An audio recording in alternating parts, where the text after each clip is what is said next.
அஸ்லாலிக்கும் ஃப்ரிட்ஜுக்கு வெளியே பார்த்தீங்கன்னா இப்படி தான் இருக்குது. Black colour fridge Whirlpool. நாங்கள் வாங்கி கிட்டத்தட்ட ஒரு 10 வருஷம் இருக்கும். இப்போ பார்த்தீங்கன்னா உள்ளே இருக்குது என்ன இருக்குன்னு பார்க்கலாம். இங்கே பார்த்தீங்கன்னா என்ன வச்சுருக்கோங்கன்னா ஒரு மாவு பேக்கெட் வச்சுருக்கிறோம். அப்புறம் பார்த்தீங்கன்னா புளித்தண்ணி இருக்குல்ல, புளித்தண்ணி வச்சுருக்கோம். இதில் வந்து நெய் வச்சுருக்கோம். அதிகமாக நாங்கள் வந்து ஃப்ரிட்ஜு வந்து இதுக்குள்ளே யூஸ் பண்ண மாட்டோம்.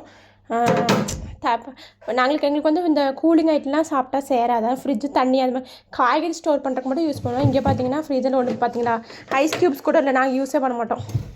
அப்புறம் பார்த்தீங்கன்னா இங்கே பார்த்தீங்கன்னா கீழே என்ன பார்த்தீங்கன்னா வெண்டைக்காய் வச்சுருக்குறோம். அப்புறம் பார்த்தீங்கன்னா இதில் வந்து பார்த்தீங்கன்னா கருவேப்பிலை, மல்லித்தலை அது மாதிரி எல்லாமே இருக்குது, ஐட்டங்களாக இருக்குது. அப்புறம் பார்த்தீங்கன்னா மாவு ஆட்டி வச்சுருக்குறோம். அப்புறம் பார்த்தீங்கன்னா இதில் வந்து பால் இருக்குது, கத்திரிக்காய் இருக்குது. இதில் பார்த்தீங்கன்னா இந்த எண்ணெய் கத்திரிக்காய் பொரிப்பாங்கள்ல அதுதான் வச்சுருக்கோம். இந்த அடியில் என்ன இருக்குதுன்னு பார்த்தீங்கன்னா திராட்சை நோம்பு திறக்காக வாங்கி வச்சது அப்படியே ஃப்ரிட்ஜில் வச்சுருக்கோம். அப்புறம் பார்த்தீங்கன்னா இது வந்து கத்திரிக்காய் இருக்குது. அப்புறம் பார்த்தீங்கன்னா உங்கள் ஊர்லாம் தக்காளி என்ன ரேட்டுன்னு சொல்லுங்கள். இங்கே பாருங்க தக்காளி இருக்குது. அப்புறம் முட்டை வச்சுருக்குறோம். சரி நோம்பு திறக்கும் போது அத்தையாத்துக்கெலாம் வந்து நாங்கள் சரி ஏதாச்சும் தக்காளி சாப்பாடு தாளித்தா கூட ஏதாச்சும் முட்டையில் தொட்டு தின்னுக்கலாம்ல, அதனால். இங்கே ஒன்று பார்த்தீங்கன்னா என்ன இருக்குதுன்னா பார்த்தீங்கன்னா சோம்பு இருக்குது. அது பார்த்தீங்கன்னா ஹிமாலயா க்ரீம் 2 இருக்குது. இங்கே பார்த்தீங்கன்னா இங்கே சப்ஜா சீடு இந்த கூலிங்க்கெலாம் சாப்பிடும்ல அது. அப்புறம் பார்த்தீங்கன்னா எலுமிச்சி பழம். இங்கே பார்த்தீங்கன்னா இஞ்சி. இங்கே என்ன இருக்குன்னா தேங்காய் வந்து உடச்சி வச்சுருக்கோம். கத்திரிக்காய் கிடக்குது.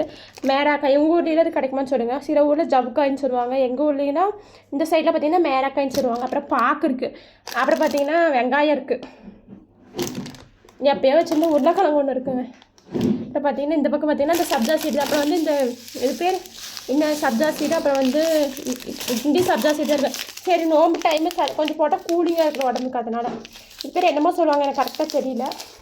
உங்களுக்கு தெரிஞ்சால் கமெண்ட் பண்ணுங்கள். இங்கே பார்த்தீங்கன்னா பீட்ரூட் இருக்குது.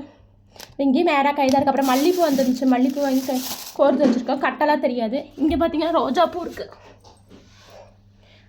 இருக்குது, வெண்டைக்காய் இருக்குது, சொரக்காய் இருக்குது. அப்புறம் பார்த்தீங்கன்னா 2 தக்காளி கிடக்குது.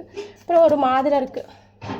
அதாங்க ஃப்ரிட்ஜ் டூவில் இருக்கிறது. அப்புறம் பார்த்தீங்கன்னா நான் வந்து கொஞ்சம் பேசணும் ப்ளீஸ் காய்ஸ். நான் வந்து எனக்கு வந்து யூடியூப் பற்றிலாம் ஒன்றும் தெரியாது. சரி வந்து ஏதாச்சும் வீட்டுக்கு ஹெல்ப்பாக இருக்குமே, சரி நம்மளும் ஏதாச்சும் கொடுத்தா கொஞ்சம் சந்தோஷப்படுவாங்களேன்னு சொல்லி தான் நான் வந்து இப்போ யூடியூப் சேனலே ஸ்டார்ட் பண்ணியிருக்கேன். எனக்கு வந்து யூடியூப் பற்றி எப்படி வீடியோ போடணும், எப்படி ஷார்ட்ஸ் போடணும் ஒன்றும் தெரியாது. நானே ஏதோ ஷார்ட்ஸ் போட்டுட்ருக்கேன். எனக்கும் எப்படி எடிட் பண்ண எதுவுமே தெரியாது. இப்போ தான் ஒவ்வொரு வீடியோ பார்த்து இப்போ தான் எனக்கு தெரியும் இன்ஷார்ட்லேயே நம்ம வந்து எடிட் பண்ணலாம் அப்படின்னு சொல்லி எனக்கு இப்போ தான் தெரியும். சரி இன்னும் என்னை எடிட் பண்ண கூட பழகலை. ப்ளீஸ் நான் ஏதாச்சும் வந்து நான் வீடியோ போட வந்து ஏதாச்சும் தப்பாக இருந்தால் சொல்லுங்கள், எப்படி எடிட் பண்ணலாம் சொல்லி கமெண்ட் பண்ணுங்கள். அப்புறம் எனக்கு ஒன்றும் தெரியாது. அப்புறம் வந்து ஏதாச்சும் நம்ம வீட்டுக்கு ஹெல்ப் நான் வந்து இப்போ வந்து படிச்சுட்ருக்கேன். சரி படித்து முடிச்சுட்டு வந்து நம்ம வந்து வேலைக்கு போகலாம், அது பண்ணலாம். அப்புறம் பார்த்தீங்கன்னா சரி நம்ம வீடியோ ஏதாச்சும் போட்டு நம்ம ஏதாச்சும் காசு அவங்களுக்கு கொடுக்கலாமே, வீட்டுக்கு ஏதாச்சும் ஹெல்ப்பாக இருக்கலாமே அப்படின்னு சொல்லி தான் நான் இப்போ போட்டுட்ருக்கேன். இப்போ பார்த்தீங்கன்னா உங்களுக்கு பிடிச்சிருந்தா வீடியோ வந்து லைக் பண்ணுங்கள், எல்லாத்துக்கும் வந்து ஷேர் பண்ணுங்கள், கமெண்ட் பண்ணுங்கள், ப்ளீஸ் சப்ஸ்கிரைப் பண்ணுங்கள். உங்களுக்கு தெரிஞ்சவங்கள சொல்லி சப்ஸ்கிரைப் பண்ண சொல்லுங்கள். உங்கள் வீட்டு பிள்ளையை என்னோட நினச்சி வந்து ஏதாவது ஷேர் பண்ணி சப்ஸ்கிரைப் பண்ண சொல்லுங்கள். எனக்கு வந்து எப்படி வீடியோ போடணும் எதுவுமே எனக்கு தெரியாது. அப்புறம் பார்த்தீங்கன்னா சரி நான் இனிமேல் நீங்கள் எப்படி வீடியோ போடலாம்னு சொல்லுங்கள். அடுத்து வந்து நான் வந்து ஹோம் டூர் போடலான்ட்டு இருக்கேன். சரி ஹோம் டூர் வந்து போடலான்ட்டு இருக்கேன். சரி உங்களுக்கு பிடிச்ச மாதிரி எப்படிலாம் வீடியோ போடலான்னு சொல்லுங்கள். அப்புறம் பார்த்தீங்கன்னா வேறு ஒன்று சொன்னது. சரி அஸ்ஸலாமு அலைக்கும்.